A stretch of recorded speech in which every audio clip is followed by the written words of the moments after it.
Muito bem, nós estamos voltando para reproduzirmos mais um trabalho aqui na página Estação da Luz Espírita. Você que nos acompanha, nossos agradecimentos, mas queríamos lembrar que vamos reproduzir mais um trabalho de Divaldo Pereira Franco, trabalho imperdível.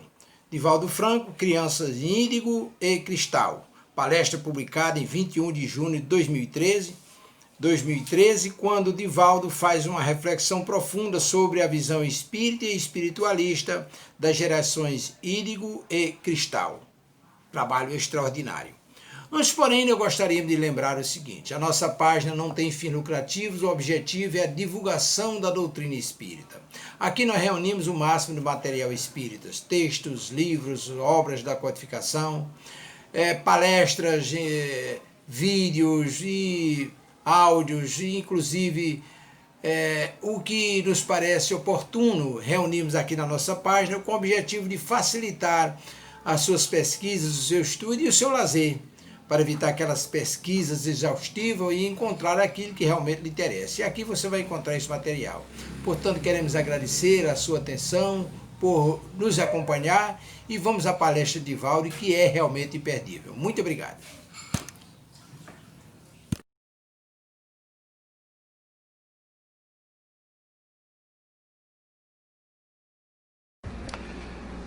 Estudos astronômicos da mais relevante atualidade constataram que o sistema solar realiza um grande périplo em volta de Alcíone, estrela de terceira grandeza da constelação das Pleiades.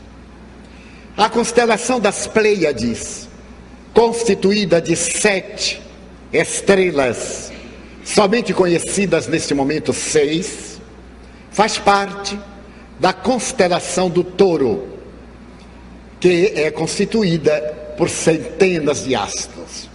E Alcíone, segundo as observações astronômicas, é a estrela mais brilhante desse conjunto. Merece considerar que as Pleiades são tão belas em nosso céu e tão famosas que os chineses de há 4.000 anos antes de Cristo já conseguiram identificá-las, e posteriormente os gregos, através da poemática mitológica, procuraram interpretá-las como sendo a materialização de alguns deuses que foram fixados no imenso zimbório celeste. Astrônomos como Frederico Guilherme Bessel, como Otto Hess e outros como José Comas e Edmundo tiveram ocasião de constatar que o nosso sistema gravita em torno dessa estrela fulgurante, apesar de ser de terceira grandeza. Não é de estranhar, porque o nosso sistema é resultado de uma estrela de quinta grandeza, o nosso Sol. E a força de atração de Alcíone é de tal magnitude que todo o sistema solar gira em uma elipse grandiosa durante 26.000 anos, quando encerra o seu périplo. Esses mesmos estudiosos deram-se conta que em cada 12.000 anos o sistema solar adentra-se em uma faixa que circunda Alcíone. Essa faixa de fótons, que é de grande largura, dá a Alcíone uma beleza especial. Os fótons, que são as partículas mínimas da constituição da luz, produzem uma luminosidade sem calor e que propicia em torno de Alcíone uma psicosfera das mais excelentes.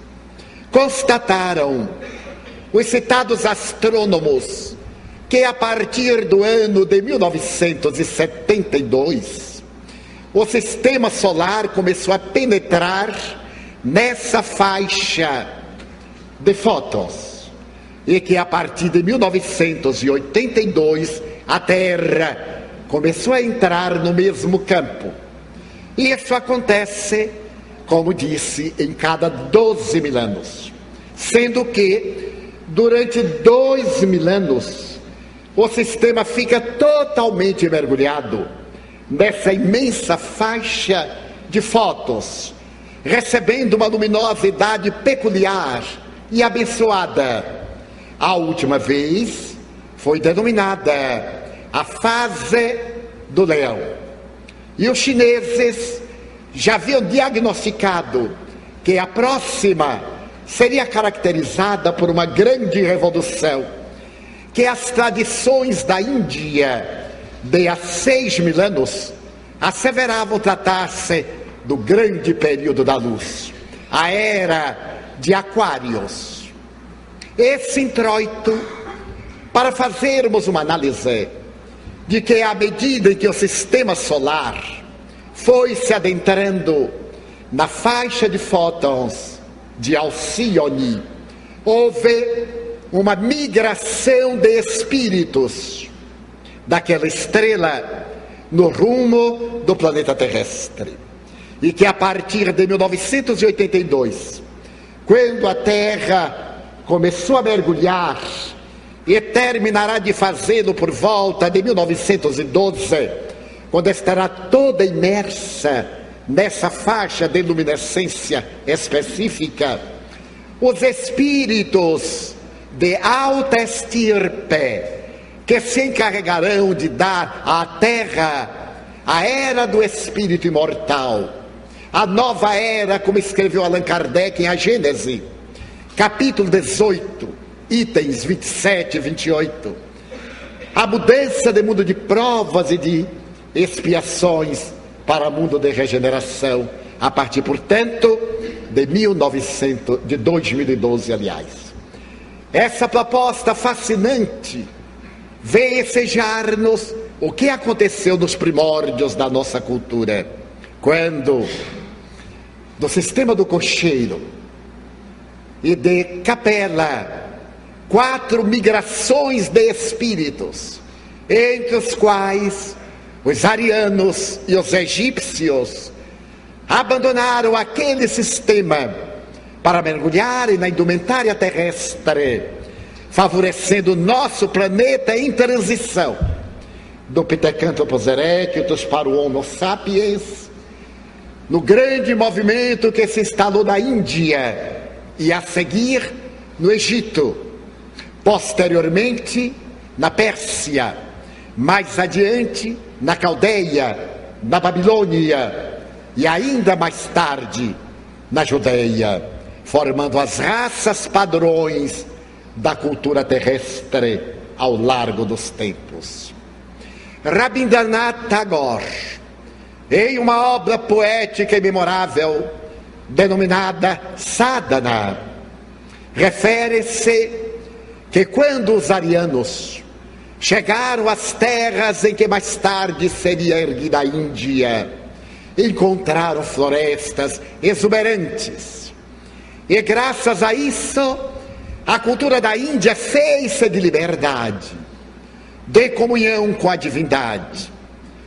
Porque os prados imensos e as monções temporais e temporárias que desabavam sobre as regiões proporcionavam a pesca fácil e abundante, a caça generosa e propiciadora de vida, e acima de tudo, o cultivo da terra, o apoio dos rebanhos e a liberdade dos espaços para ser feliz.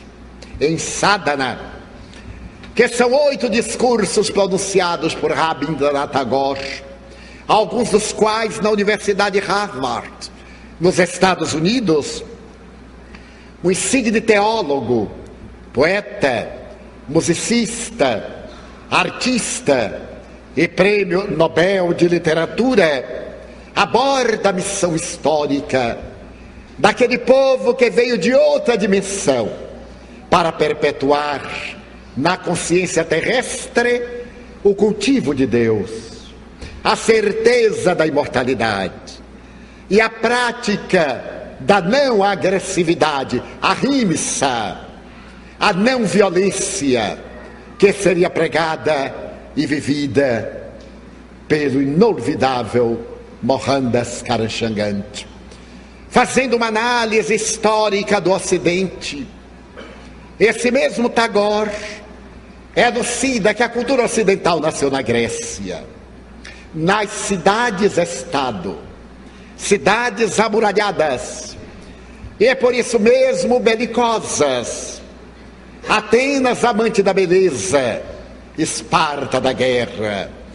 As duas cidades sempre estiveram em litígio, embora Atenas amasse a filosofia, a arte, a tragédia, através da literatura estatuária. Esparta, belicosa, estava sempre em guerra para impor-se por toda a Hélade. E é que nós ocidentais somos herdeiros de um atavismo antropossócio-psicológico, fechado, egocêntrico, egotista, em que há uma predominância pelos nossos interesses pessoais em detrimento dos interesses coletivos. Mas entre os árias que mais tarde constituiriam a doutrina Brahmani, se examinarmos aqui a questão das classes hediondas, que também ele abominava, trouxeram uma conceituação de liberdade que esplenderia em todo o Oriente, através de Krishna, através de Siddhartha Gautama, o Buda, através de Sai Baba, mais recentemente, nem olvidando os inolvidáveis rishis, os homens santos, os nobres gurus, como Paramahansa, Yogananda e tantos outros. Então, esses espíritos que vieram de outra dimensão proporcionaram uma cultura de beleza, e agora, nesse período de tumulto, nós estamos recebendo imigrantes que vêm de Alcione, enquanto assevera o ínclito codificador do Espiritismo, os espíritos rebeldes que permanecem na Terra gerando dificuldades, criando embaraços ao progresso, obstinados no mal, terão que emigrar do planeta na direção de pousos nos quais irão contribuir com o intelecto, e ali no atrito com o sofrimento desenvolverão a emoção. O mesmo que aconteceu com aqueles que vieram de Capela, que apesar da inteligência luminífera, estavam de algum modo obstaculizando o progresso. E graças ao conceito bíblico de Lúcifer, que se tendo levantado contra Deus, foi expulso do paraíso. Essa expulsão, certamente temporária, permitiu que retornassem depois que se houveram modificado na estrutura do planeta, ainda em desenvolvimento do primarismo para a civilização. Então nós passamos a receber espíritos desenvolvidos intelectualmente, mas não necessariamente evoluídos do ponto de vista moral nesse momento. E a partir daquele 1972, psicólogos, psicoterapeutas, pedagogos, estudiosos do comportamento começaram a observar, sem saber, uma certa mudança na estrutura sociopedagógica da vida infantil. Começaram a dar-se conta que as crianças deste último período, digamos, desses 20 anos, 30, apresentavam síndromes estranhas, personalidades especiais, uma certa forma de rebeldia, temperamento estranho e não adaptado às exigências do habitat convencional. Depois de largos estudos essas crianças foram classificadas como portadoras de transtorno do déficit da atenção, TDA, ou foram consideradas crianças transtorno do déficit de atenção, hiperativas. Esses dois grupos considerados patológicos, TDA e TDAH, passaram a preocupar os psicólogos e os educadores, porque se tratam de crianças rebeldes, atrevidas, que nos fitam nos olhos e fazem exatamente o que lhes apraz. Estudos mais profundos tentaram estabelecer uma correlação de natureza elétrica no sistema nervoso, produzindo esses temperamentos hiperativos ou esses temperamentos reativos. Crianças que não se submetem, sob hipótese alguma, a quaisquer orientações, especialmente se impostas. A partir de 1982, o número delas cresceu assustadoramente.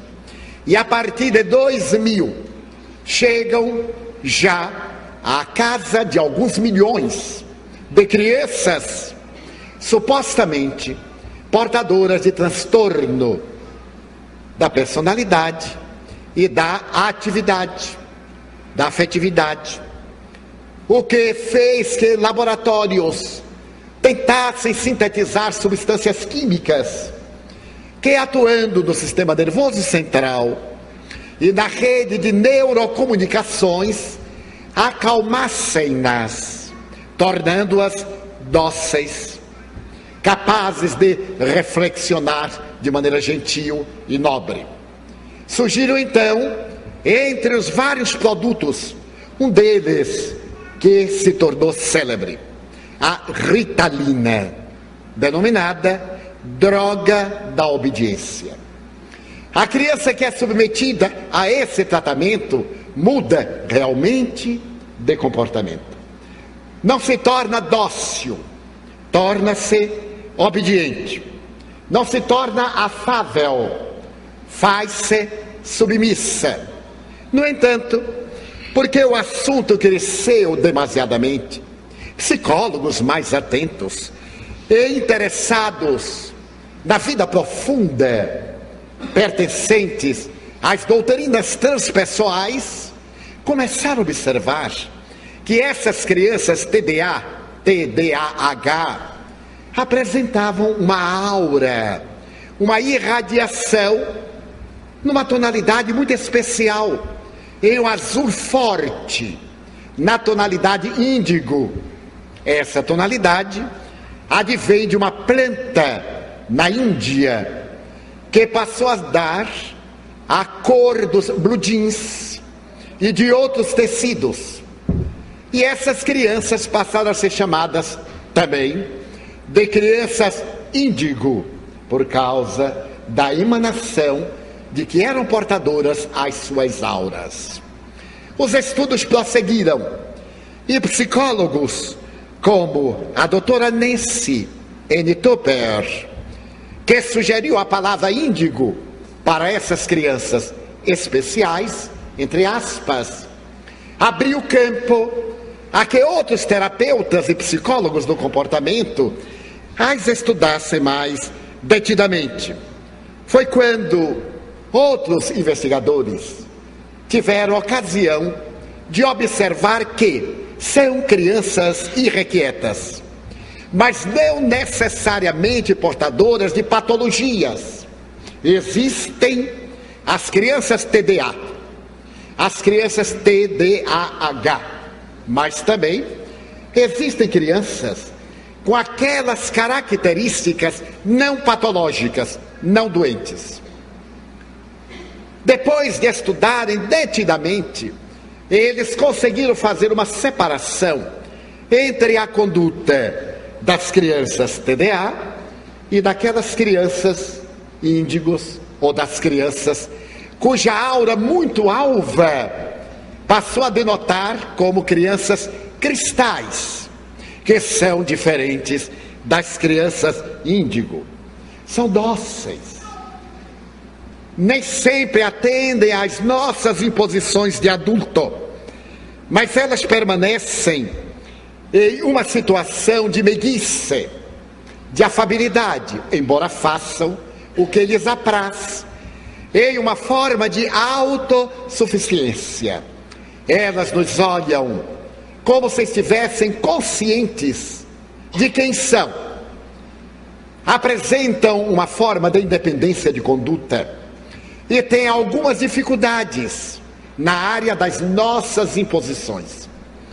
Então, a partir desses estudos, um casal de psicólogos americanos resolveu aprofundar essas observações e estabeleceu que, na imensa patologia das crianças portadoras de transtorno de atenção e também de hiperatividade, havia crianças rebeldes, mas que não eram doentes, que necessitavam de uma nova orientação psicológica e uma nova metodologia educacional. Eram as crianças da nova era. Essas crianças estavam na Terra com uma finalidade especial de criar biótipos para o futuro da humanidade. Da mesma forma, dizemos nós, que aqueles que vieram de Capela criaram esse biótipo físico, os caracteres morfológicos das diversas raças. Essas crianças agora vieram também proporcionar-nos uma biotipia de natureza transpessoal, de natureza transcendental. Vieram para criar modelos perfeitamente intelectuais e abrirem espaço ao sexto sentido, no qual nós estamos entrando lentamente. O sentido da percepção extrafísica, o sentido de natureza intuitiva. Essas crianças, por incrível que pareça, conseguem comunicar-se umas com as outras através da telepatia. E muitas vezes essas comunicações faz que elas manipulem os adultos. Por exemplo, se são meninas, elas manipulam os genitores masculinos. E se são meninos, eles manipulam os genitores femininos. Conseguem manipular as mães, fazer chantagem, terminar por conseguir o que almejam, enquanto que as meninas, por sua vez, conseguem, manipulando os pais, terem atendido os seus pequenos caprichos. Então, os observadores estabeleceram que essas crianças índigos nascem e sentem-se como seres diferentes, como seres nobres. Deu a impressão de que são até superiores aos pais. Elas acreditam merecer estar neste mundo.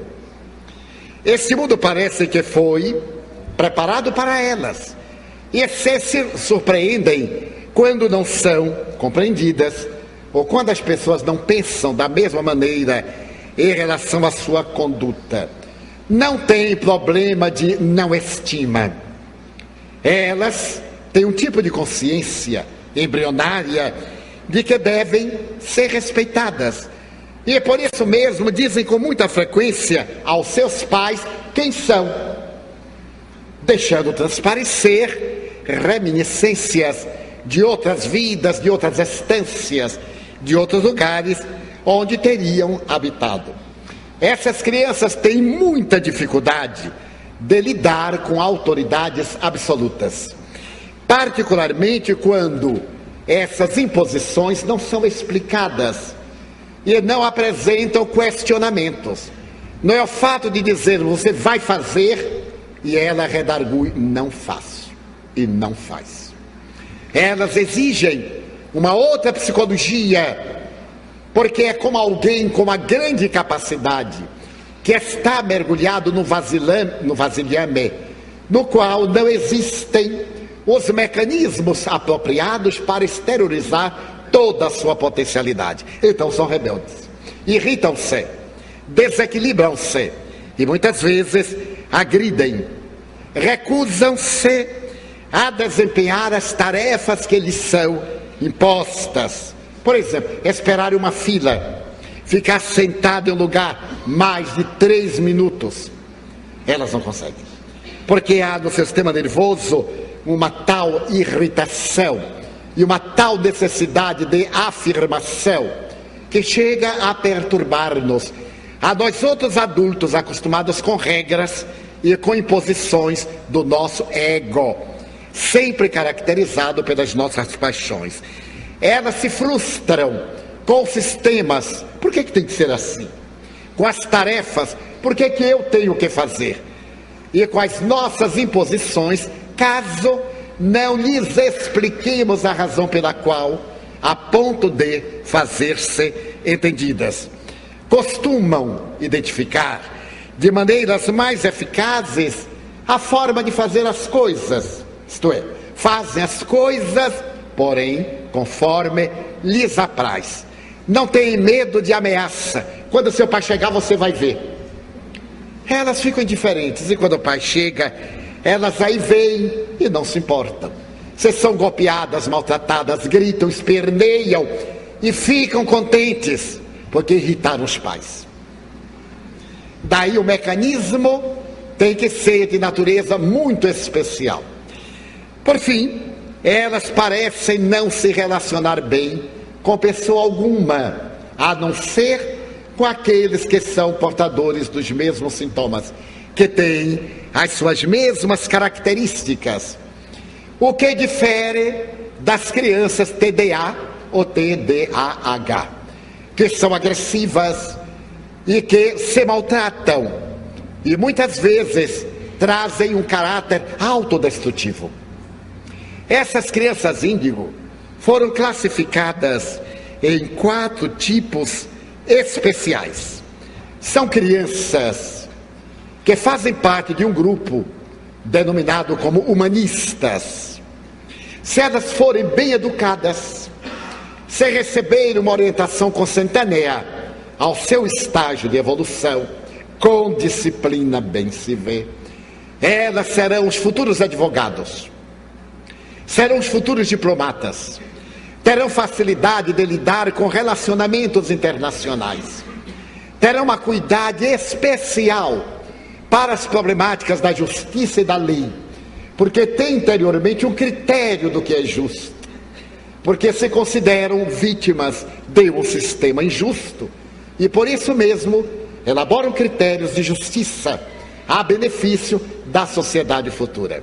Essas crianças, portanto, humanistas, aí estão, e aquelas que chegaram desde há algum tempo, encontram-se hoje em determinadas posições que a mim, ao Nilson, nos tem chamado a atenção. Por exemplo, nós observamos que nos últimos anos, um grupo de promotores de justiça, jovens, relativamente jovens, entre 20 e 35 anos, tem conseguido investigar a vida de pessoas corruptas com uma dignidade a toda a prova. E se observarmos bem, nesta última década, foram esses jovens promotores de justiça, foram alguns jovens delegados de tal ou qual entidade de polícia, ou que seja, que se não deixaram corromper e levantaram-se legalmente contra as pessoas de alto coturno na sociedade, na política, na religião, levando-as às barras do tribunal. Portanto, nós observamos que houve uma mudança, porquanto esses encargos estavam sempre em mãos de pessoas idosas viciadas, de pessoas de status comprometidas, de pessoas que legislavam exclusivamente em interesse do seu ego e daqueles aos quais se vinculavam. Mas de repente, no Brasil e no mundo, agora mesmo no Japão, nós vamos ter um primeiro-ministro que é o mais jovem da história do Japão depois da Segunda Guerra Mundial. Claro que aos 51 anos ele não se encaixa nessa classificação, mas desejamos apresentar uma revolução. Se nós olharmos na política internacional, a mulher, desde Indira Gandhi, passou a administrar países machistas e a desempenhar a tarefa com uma tal pujança que vem surpreendendo a cultura tradicional pela grande capacidade na política desenvolvida por mulheres. Temos agora a Alemanha, na sua história pela primeira vez, administrada por uma mulher extraordinária, que viveu na parte oriental sob o regime comunista e a ditadura terrível da Cortina de Ferro. Temos no Chile também uma outra mulher esplendorosa, para não recorrermos ao exemplo de Margaret Thatcher, a chamada ministra de ferro da Inglaterra. Então está havendo uma revolução que nós não nos estamos dando conta. Apegados à sistemática do lado negativo, só temos visto na terra desaires, violências, misérias, e não estamos observando uma sutil mudança, uma psicosfera que anuncia até o ano de 2052, segundo os nossos amigos espirituais, a mudança real para um mundo de regeneração.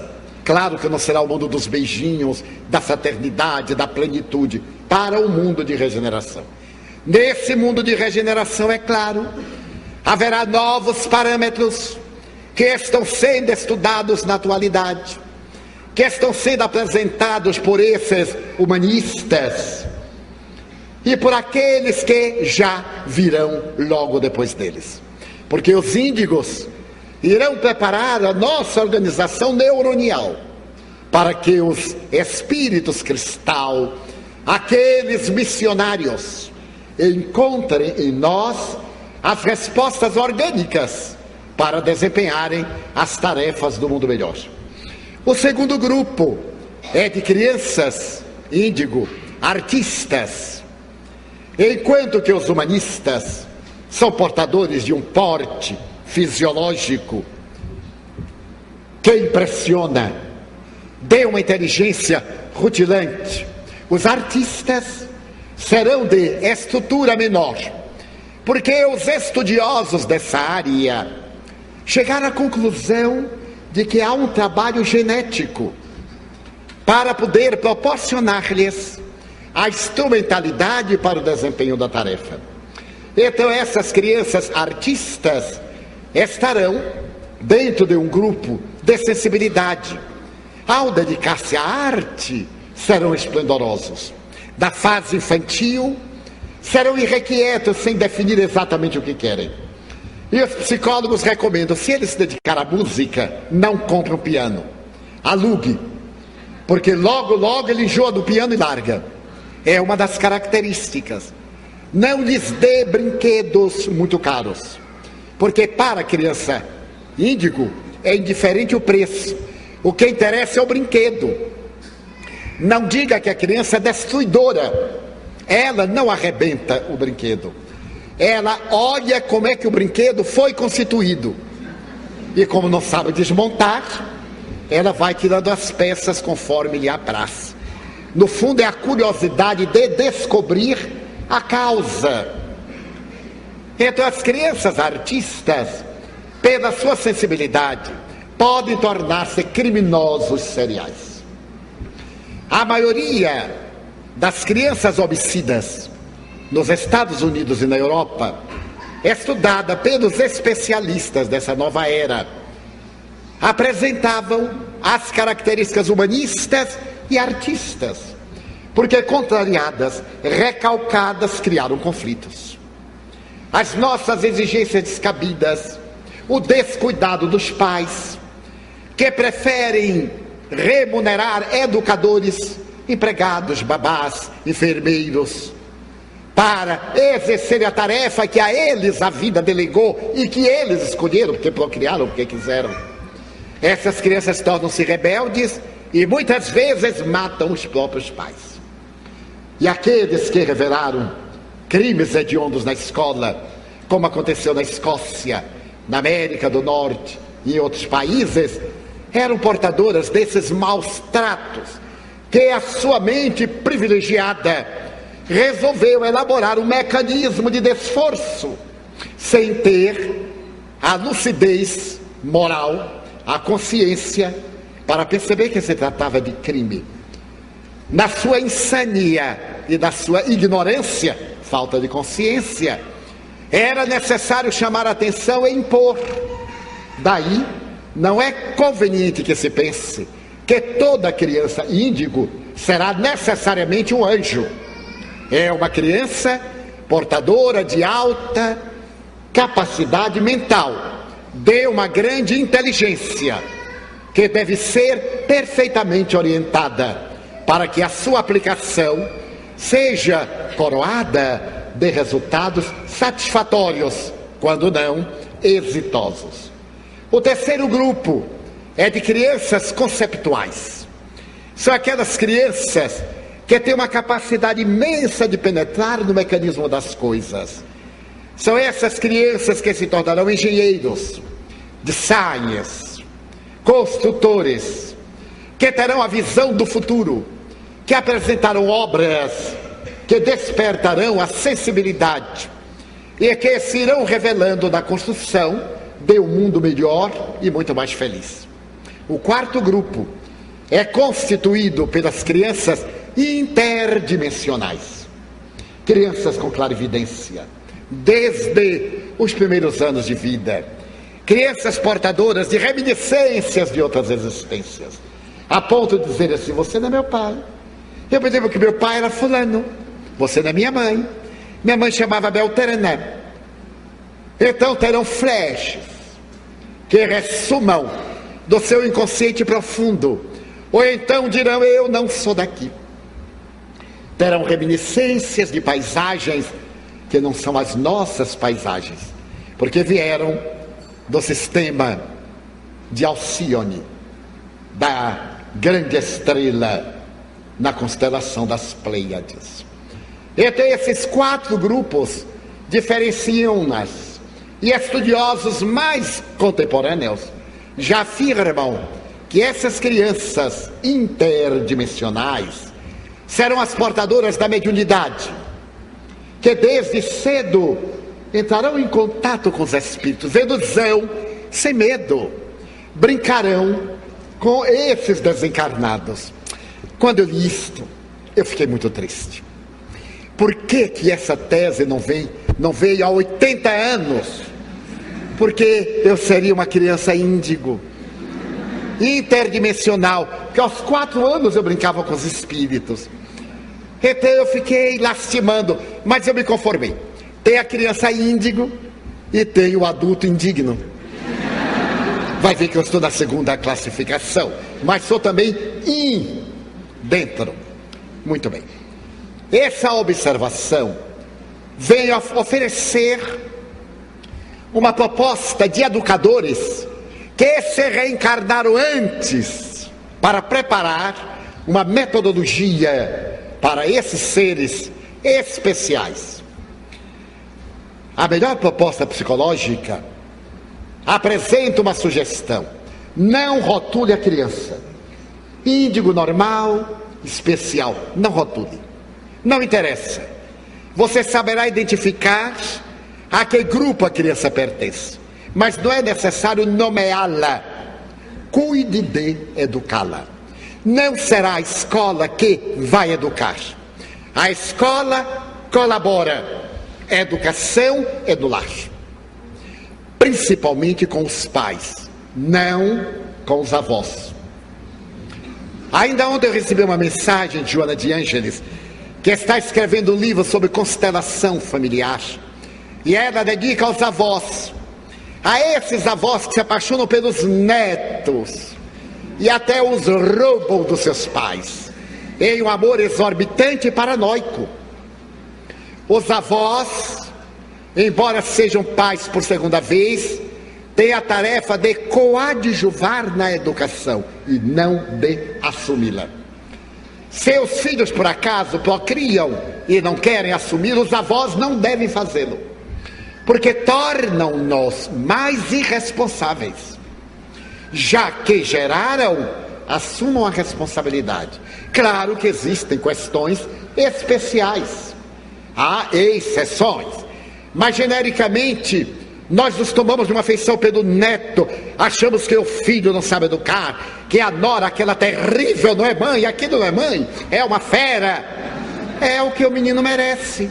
Ele não nasceu ali por injunção do acaso, há leis. E também os avós não interferirem no relacionamento dos cônjuges, dos parceiros. Quem elegeu o parceiro, que o suporte. Os pais devem sempre ser conciliadores quando passam a avós. E a Joana de Anjos faz uma pergunta, é muito fácil de entender. Quando você estava educando, você gostaria que seus pais interferissem nos seus métodos educacionais? Então, não faça outrem o que você não gostava que se lhe tivessem feito. Esta é uma das regras de ouro do Evangelho de Jesus. Daí a função dos avós da educação da criança índigo não é de carregar ao colo, de ocultar os erros, de estimular os vícios, em um pieguismo de um amor paternalista e defeituoso. E também não entrar na tarefa da educação, levando aos pais conflitos e gerando na criança desconfiança em relação aos seus pais.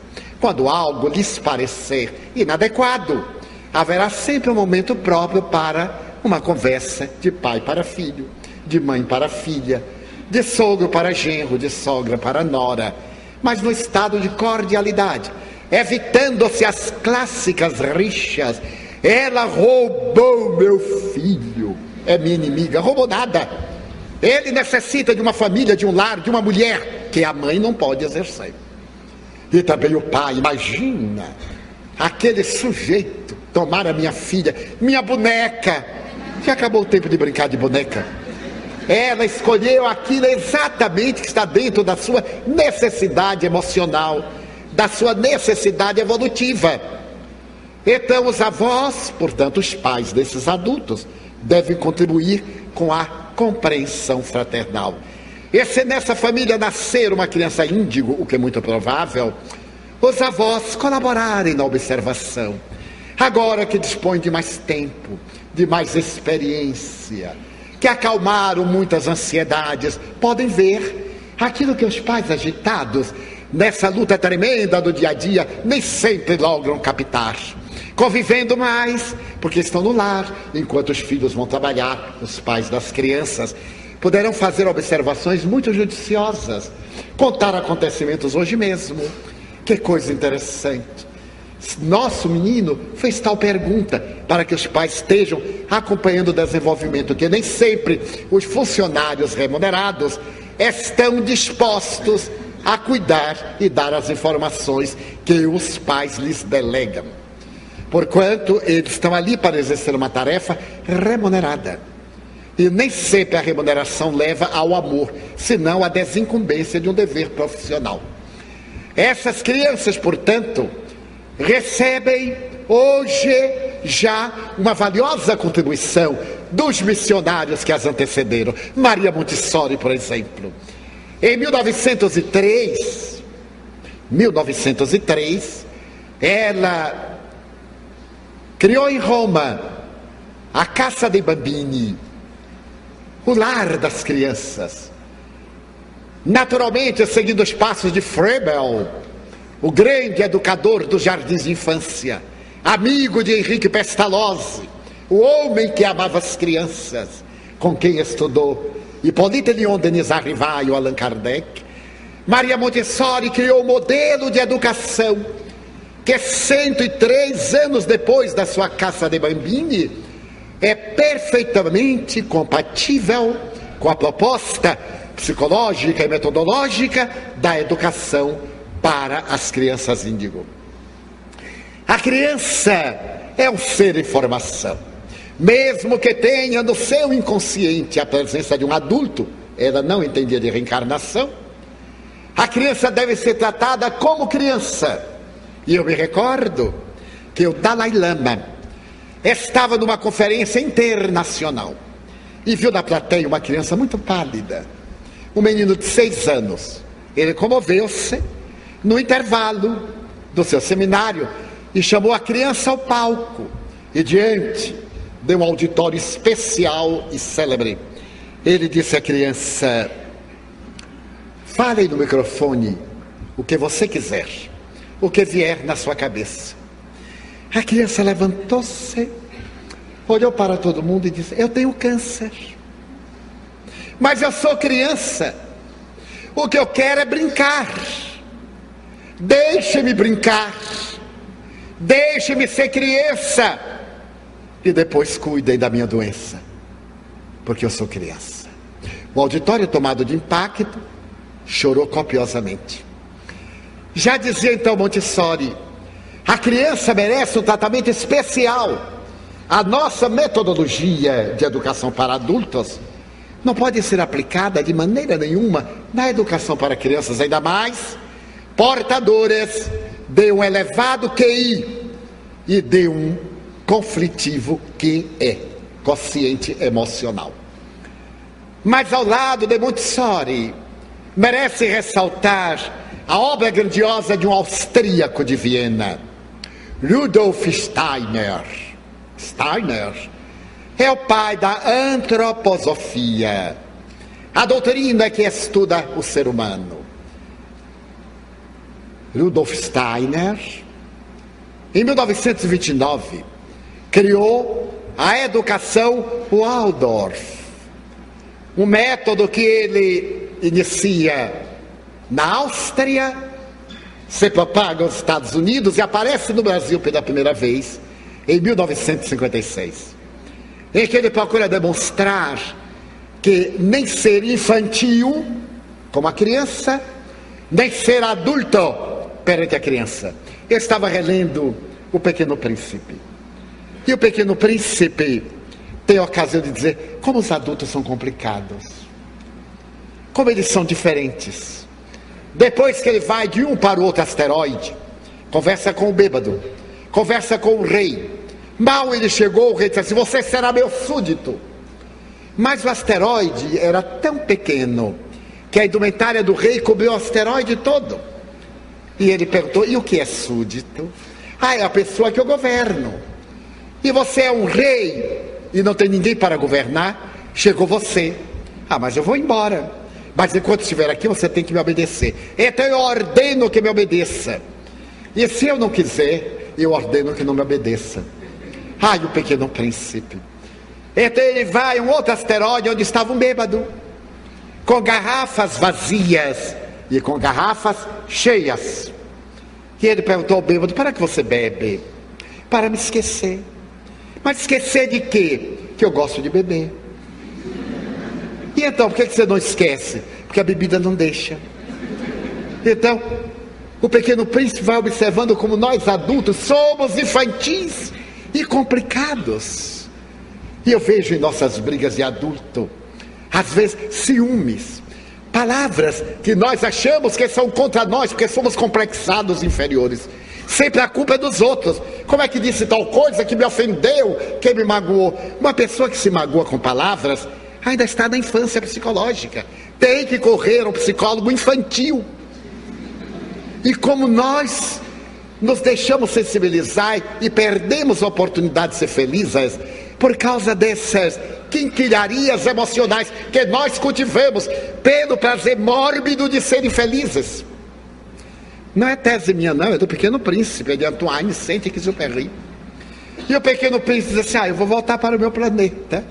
Ele arrancou os baobás, arrancou as flores, mas sabia que iam voltar, porque havia sementes. Então, Rudolf Steiner propõe uma educação da criança com amor. Não é essa educação que a gente tem um salário e se desincumbe. Como vai demorar, mas chegaremos lá. Mas é uma educação com amor, feita no lar. E a escola colabora através de métodos compatíveis, que são resultado da interação pais professores. Quantas vezes os professores se negam, os pais negam-se a ir às reuniões onde serão tratados os problemas dos filhos. Isso é coisa da escola. Mas quem foi que disse? Quer dizer que a escola é que tem que se interessar pelo meu filho e não eu. A escola é que tem que o corrigir e não eu, sem ter métodos de correção, porque esses métodos de educação e de disciplina pertencem à família. Então, com as crianças índigo, nós teremos um arsenal de métodos, evitando sempre a negativa e explicando sempre a razão pela qual devem comportar-se de maneira edificante. Mas além deles, Piaget, a proposta de Piaget, como enriqueceu a educação nas décadas de 60 a 80, a sua psicologia e pedagogia infantis, como são ricas de sons, de cores, de ternura, como decodificou o cérebro infantil, para poder introduzir-nos as informações, a instrução, porque a educação é dada no lar. A escola instrui, orienta e a família educa através dos hábitos. Então estamos vivendo este momento de transição e já estão também chegando algumas crianças cristais. Os grandes missionários, Joana de Ângeles, falou-nos e declaramos-lo aqui publicamente e gravamos, que esse milênio, disse-o nos anos 90, seria celebrizado neste século por grandes tumultos até a sua primeira metade. Mas ele ficaria célebre na história da evolução do planeta, porque seria o século do amor, da religião, da arte, da beleza, da fraternidade. E ouvindo os benfeitores mais elevados, ela diagnosticava que a partir de 2052, a Terra estaria alcançando o seu grande momento de renovação, deixando as grandes e trágicas dores para trás e abrindo o elenco das possibilidades felizes. Mas, em outras palavras, é o que diz Allan Kardec em A Gênese, no último capítulo, quando ele fala dos sinais dos tempos, que a Terra não será destruída por um grande cataclisma, não será um fenômeno geológico, mas será um fenômeno espiritual, lento, a mudança dos seus habitantes, a transferência dos maus e a chegada dos bons. E isso em poucas gerações mudará totalmente o clima. Aqueles que forem para o exílio reeducar-se-ão. Ali no exílio eles compreenderão a saudade do mundo perdido. Olharão, por exemplo, na direção do zimbório celeste e sentirão esta nostalgia, essa estranha saudade que às vezes nos acomete e nós não sabemos de quê, de algo que perdemos, de algo bom que já fruímos e que agora parece tão distante, a ponto de nos tornarmos melancólicos ante essas evocações, para, após havermos trabalhado o nosso mundo íntimo em recuperação de amor, voltarmos ao nosso proscênio, ao grande lar onde realizamos o nosso desenvolvimento antropológico. Concluída a tarefa ético-moral psicológica, para vivenciarmos o reino de Deus na terra. Não foi por outra razão que Jesus disse: o reino de Deus está dentro de vós. Gostaria de encerrar essas rápidas considerações com uma bela página de um homem muito rico, que experimentava a viuvez e pai de um filho único, que foi convidado para a guerra. Como mecanismo de fuga, desde a morte da esposa, além dos compromissos profundos com o filho, ele resolveu dedicar-se à aquisição de arte, quadros dos melhores artistas e transformou a sua casa palaciana em um verdadeiro museu, invejado por grandes colecionadores.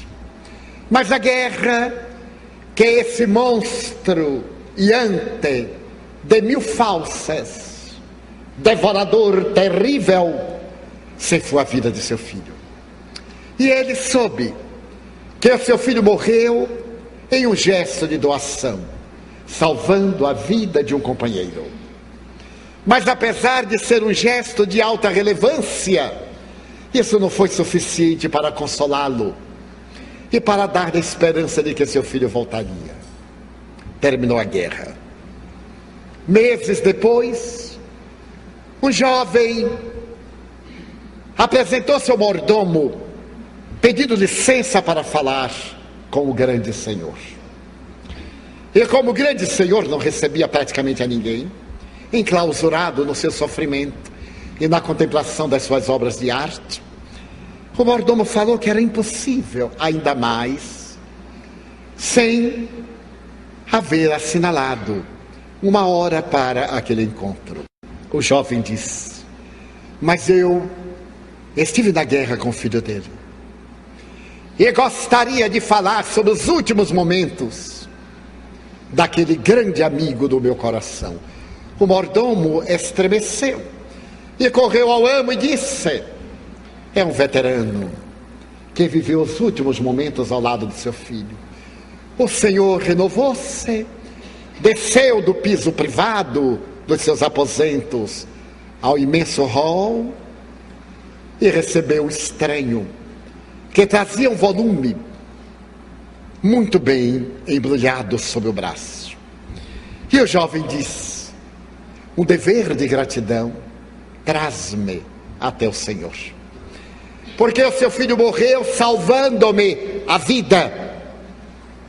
Ele se interpôs entre mim e uma granada e teve a vida despedaçada para poupar a minha.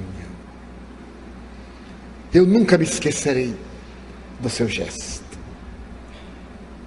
e gostaria de demonstrar a minha gratidão através desta pintura que eu fiz do último momento do seu filho. Entregou-lhe o quadro, que o homem nervosamente abriu e percebeu a pintura. O olhar expressivo do jovem dando a sua por outra vida no salto que ele realizou. Não era uma pintura acadêmica, era a pintura de um principiante. E então o rapaz disse: por favor, eu sei que não tem beleza, eu não sou pintor, mas eu acreditei que o senhor gostaria muito de ter uma lembrança do último instante de vida do seu filho. O homem comoveu-se e ofereceu-lhe uma grande importância. Ele disse: eu não quero nada, sou eu quem deve. Foi a minha vida pela dele e ele perdeu-a para que eu vivesse. Muito obrigado. E desapareceu, nem sequer deixou o nome. O homem colocou entre as telas mais caras da sua coleção aquela do seu filho, que era uma tela modesta. Em menos de um mês desencarnou de saudades. O leilão foi na Christie, a grande casa de leilão de Londres, que tem filiais em poucas cidades do mundo. E quando o leiloeiro apresentou-se, estava ali o que havia de melhor, corretores de pessoas riquíssimas que dariam lances pelo telefone para manter o anonimato. O leiloeiro ergue a tela e diz: primeiro lance. Ninguém deu importância, era quase horrorosa. Por favor, um lance, R$10. E ele insistiu: R$10. E alguém gritou: essa coisa não nos interessa, nós é que estamos pelos Picassos, pelos Rodins, pelos... Isso não interessa, por favor, passe as telas. Não posso. quem dá um lance. Uma voz humilde lá no meio, quase inaudível, diz: R$20. Todos olharam.